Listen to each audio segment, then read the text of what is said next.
J'ai l'impression que l'année 2021 a débuté hier. Et pourtant, c'est déjà la fin.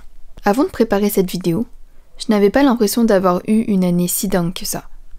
Mais en écrivant cette vidéo, je me suis rendu compte que j'avais réalisé de belles choses. La première partie de l'année a été très intense, mais j'ai ensuite pu me reposer lors de vacances paradisiaques. J'ai ensuite pris une grande décision qui a marqué un nouveau départ dans ma vie. Aujourd'hui, je voulais faire un bilan et revenir sur les 10 événements qui ont marqué mon année 2021. 1. Écriture de mon mémoire et fin officielle de mes études. Je débute directement par le plus gros événement de mon année. J'ai été diplômée d'un bac+5 dans les métiers du livre, c'est-à-dire que j'ai officiellement terminé mes études. Après de nombreux week-ends et soirées sacrifiées pour écrire mon mémoire de 80 pages, j'ai passé ma soutenance le 2 juillet et j'ai ensuite définitivement quitté les bancs de l'école. Je suis en train d'écrire les remerciements de mon mémoire et je sais pas pourquoi je pleure, mais c'est émouvant. Quelle sensation étrange. Être étudiante va me manquer. Je pense qu'il s'agit d'une des plus belles périodes de ma vie. Après avoir passé toute mon enfance et adolescence à l'école, après 5 ans d'études supérieures, c'est-à-dire un BTS, une 3e année de licence cinéma et un master, l'heure est venue pour moi d'ouvrir une nouvelle page de ma vie. 2. Fin de mon alternance et début d'une nouvelle aventure, le freelance. Qui dit fin des études dit également fin de mon alternance dans l'entreprise qui m'embauchait depuis 2 ans, Robert Laffont. Je suis extrêmement reconnaissante d'avoir pu intégrer cette équipe qui m'a littéralement tout appris. Je n'avais aucune expérience dans l'édition avant. Pendant de nombreux mois, je ne savais pas quoi faire ensuite. Chercher un travail classique ou me mettre à mon compte. Et puis, après réflexion, je me suis rendu compte que j'avais vraiment envie de tester l'expérience du freelance. Alors voilà, c'est le début d'une nouvelle aventure. J'entre officiellement dans le monde d'adulte avec un emploi à plein temps, même si c'était déjà un peu le cas avec l'alternance. Depuis septembre donc, je suis livrée à moi-même et je dois dire que je ne regrette absolument pas. 3. Vacances de rêve aux gorges du Verdon.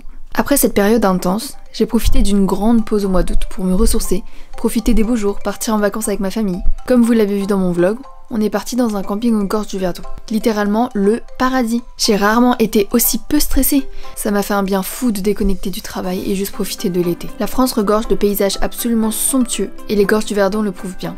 Une destination à noter. 4. Découverte de la Corse. Quand je vous ai parlé d'une grande pause, je rigolais pas. Après une semaine aux gorges du Verdon, j'ai passé 2 semaines en Corse. Ma première fois. Quelle belle découverte. Des paysages à couper le souffle, des montagnes à n'en plus finir, des randonnées, des plages paradisiaques, des dauphins. Encore une fois, très ressourçant, que des good vibes. Bon, à part quand mon téléphone a pris l'eau, mais bon, ça c'est un détail. C'est vraiment une destination à faire et à ne pas louper. 5. Mon shooting avec Flying Dress. Si vous me suivez sur les réseaux sociaux, vous n'avez pas pu passer à côté non plus. Mon shooting d'anniversaire avec Flying Dress. Toute ma famille s'est cotisée pour m'offrir le shooting de mes rêves, des grandes robes qui volent, devant la tour Eiffel. C'était comme dans un rêve. Je me suis sentie comme une princesse. Les photos sont vraiment incroyables et j'ai du mal à me reconnaître. Un souvenir qui restera gravé dans ma mémoire pendant très longtemps. 6.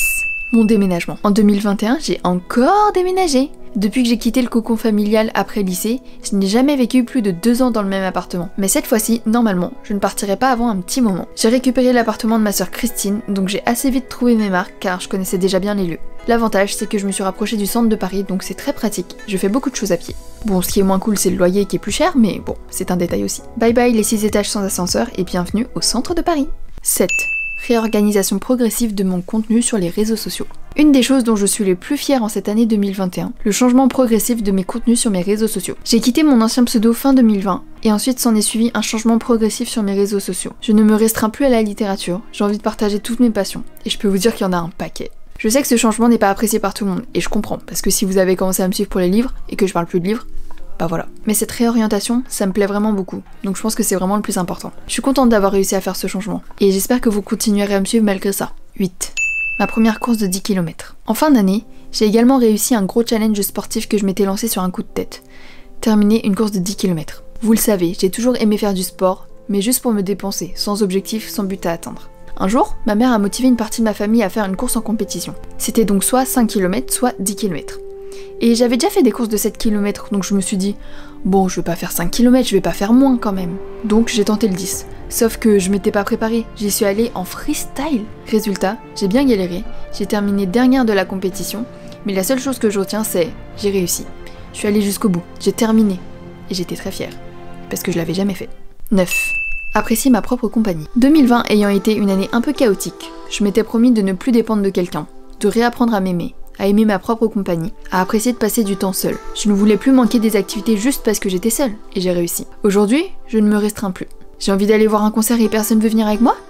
Et bah j'y vais toute seule, tant pis, pourquoi attendre quelqu'un ? Aujourd'hui, Je suis heureuse avec moi-même et je suis fière de moi. 10.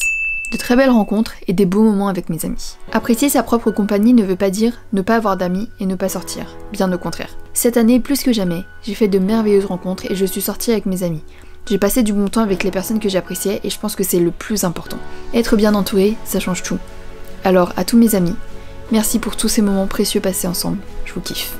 Et voilà, cette petite rétrospective de l'année est terminée. Comme je vous le disais, avant de faire ce bilan, je pensais pas avoir eu une année si folle que ça. Mais en fait, il s'est quand même passé plein de belles choses. J'aurais pu également mettre en 11e point les statistiques sur mes réseaux sociaux. Même s'il y a eu des hauts et des bas, j'ai passé la barre des 20 000 abonnés sur Instagram, 30 000 sur YouTube et même 50 000 sur TikTok. C'est incroyable. Alors merci à vous de me suivre, de me soutenir, que vous soyez là depuis hier ou depuis 5 ans. Merci. Je vous souhaite une excellente année 2022 et je vous dis à bientôt pour une prochaine vidéo. Bisous.